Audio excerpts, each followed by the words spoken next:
Hi. What's up? So on this side, we're completely done over here. I got the control arm out. I made sure I labeled where the spacers go, so I'm gonna put it back Takes somewhat aligned. Yeah. That's good. We got some of the steering linkage off. I don't know if we showed that last time. Yeah. Sway bar. Still got it unbolted on that side. And what I got going on over here, which grab light. Getting ready to take the steering gearbox out. Yeah, because we're replacing it anyways. So. Yeah, because to get this control arm out, it hits the steering shaft. So get that all out since we're replacing it anyways.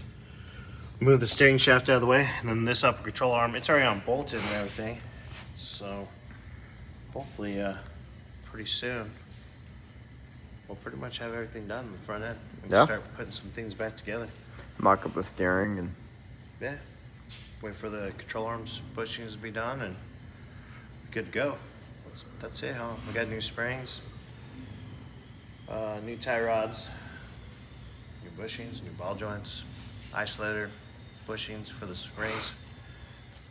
Be nice. Later, guys. what's up? What's up, guys? How we doing? Steering linkage is out. Gearbox is out.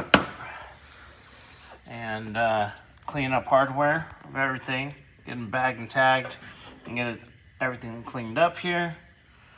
Probably start working on getting the booster out and get all that hardware cleaned up and bagged and tagged. Yep. And that'll probably be the end of the day for me. Yeah, it's 11, I think. Yeah.